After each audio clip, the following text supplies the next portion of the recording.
여러분, 교통사고가 나면 제일 먼저 드는 생각이 뭐죠? 이거 합의금 얼마나 받을 수 있지? 이 생각 다들 솔직히 하시잖아요. 이런 생각을 하고 있는데 보험사에서 전화가 옵니다.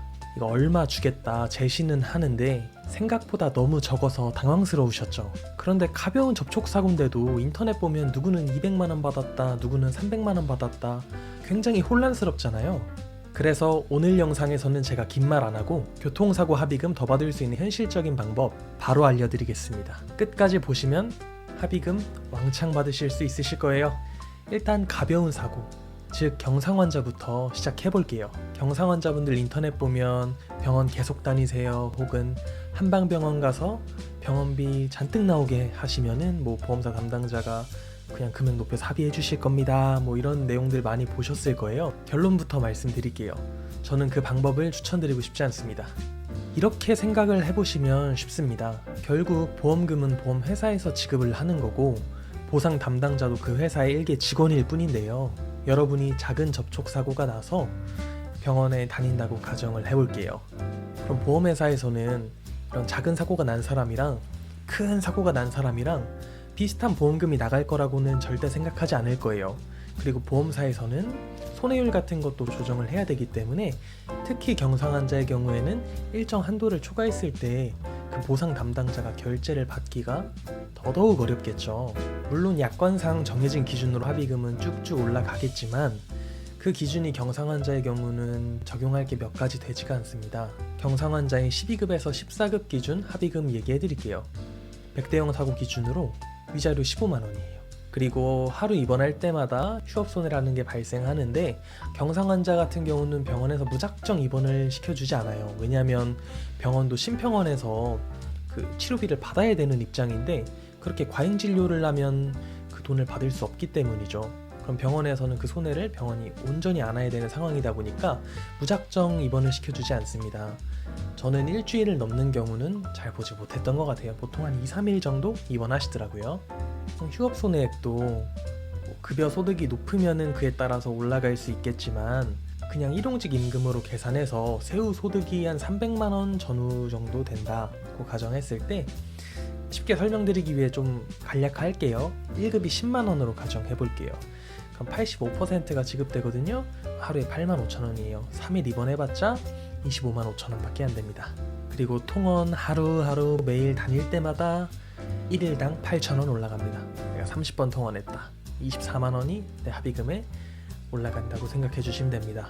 그럼 약관에 정확히 정해진 기준으로 경상 환자가 받을 수 있는 건 이 정도일 거예요.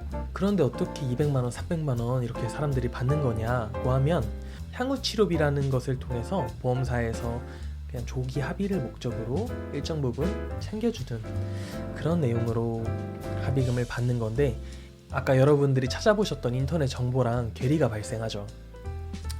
향후치료비라는 명목이 결국 내가 합의금으로 이만큼 주시면은 이 합의금을 통해서 앞으로 발생할 치료비는 이걸로 할게요 라는 명목으로 조금 땡겨받는다? 이 정도로 생각을 해주시면 돼요.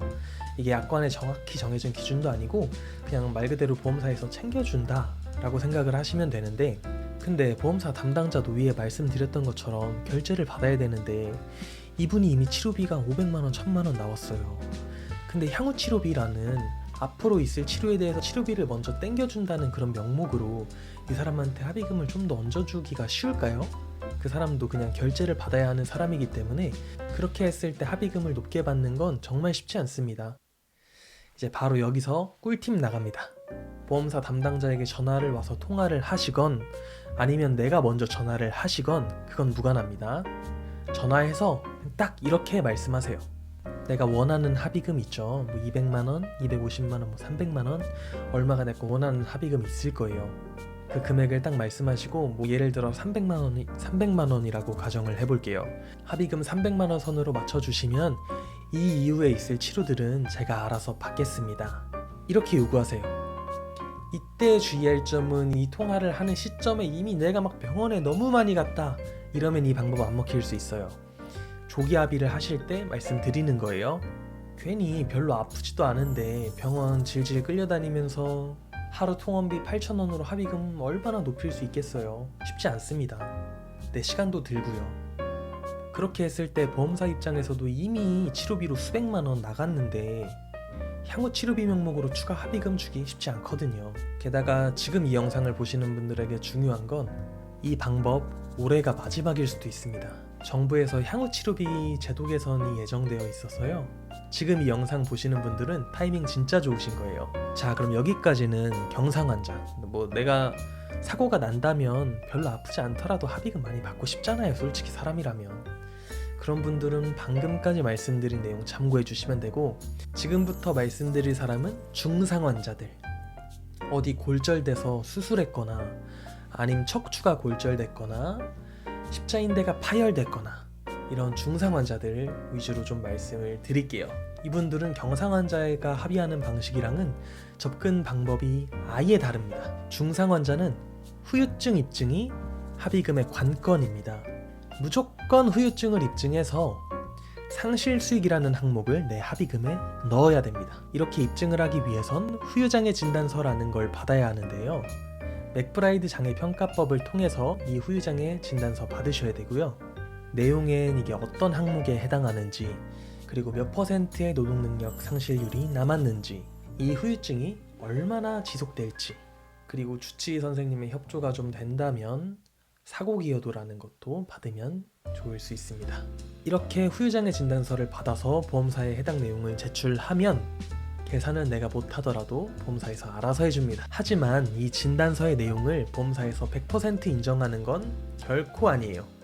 예를 들어 진단서에는 영구장애라고 기재가 되어 있어도 보험사는 이게 어떻게 영구장애냐, 이거는 한시장애다, 이거는 앞으로 회복될 장애다 라고 하면서 그 기간에 대한 분쟁이 있을 수도 있고요. 또는 예를 들어 골다공증 환자 같은 경우는 일반인보다 골절 같은 게 쉽게 발생할 수 있겠죠. 그렇다면 보험사 입장에서는 이런 거예요. 일반인이라면 이 정도 사고로 이렇게까지 골절이 발생하진 않았을 건데 여러분이 골다공증 환자기 때문에 이만큼 골절이 발생했습니다. 그러니까 보험사는 질병이 이렇게 크게 다친 거에 기여한 만큼은 보상할 수 없다. 그만큼 삭감하고 지급하겠다라고 할 수 있어요.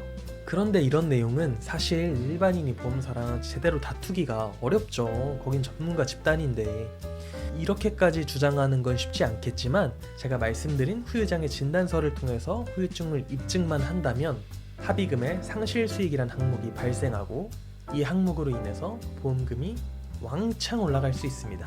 그리고 이번 일수가 늘어나면 휴업 손해액은 그 일수만큼 늘어날 수 있고요. 소득이 높으신 경우에는 내가 똑같이 다쳤어도 상실 수익이나 휴업 손해가 훨씬 크게 산정이 될 수 있으니까 원천징수영수증, 재직증명서, 급여명세서, 사업자의 경우는 소득금액증명원 이런 서류를 통해서 내 소득이 얼마나 되는지 꼭 입증하시면 합의금에 큰 도움이 될 수 있습니다. 아무튼 지금 중상환자 합의의 핵심은 위에 말씀드렸던 것처럼 후유증입니다. 나이나 직업, 소득은 내가 이런 내용을 안다고 해서 바꿀 수 있는 내용은 아니죠. 합의금에 큰 영향을 끼치는 내용이지만요.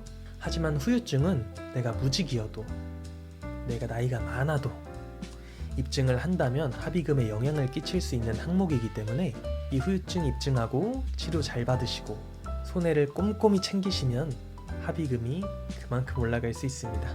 자, 정리해 드릴게요. 경상 환자는 빠른 조기 합의로, 아까 뭐라고 말씀드렸죠? 그냥 보상 담당자랑 통화해서 얼마 받고 싶다가 솔직하게 얘기하시고 이후 치료는 내가 알아서 받겠다, 그런 의견을 명확하게 전달하시면 됩니다. 그리고 중상 환자는 후유장애 진단서를 통해서 후유증을 입증하시면 됩니다. 이 두 가지만 기억하셔도 교통사고 합의금 제시받은 것보다 훨씬 많이 받을 수 있습니다. 경상 환자의 경우 손해사정사를 쓰더라도 아까 말씀드린 것처럼 이게 어떤 기준에 의해서 합의를 하는 게 아니고 결국은 보상 담당자랑 금액에 대해 협의만 하는 거기 때문에 방금 말씀드린 방법 통해서 직접 통화하시면은 좋은 결과 보실 수 있을 거고요. 혹시 중상 환자신데 이거 내가 준비하기엔 너무 어렵다 이런 생각 드신다면 고정 댓글에 상담 링크 걸어둘 테니까 편하게 문의 남겨주세요. 오늘 영상이 도움 되셨다면 구독, 좋아요 잊지 마시고요. 다음 영상에서는 교통사고 후 내가 가입한 보험에서 추가적으로 받을 수 있는 여러 가지 담보에 대해서 설명을 드리겠습니다. 그럼 감사합니다. 다음 영상에서 뵙겠습니다.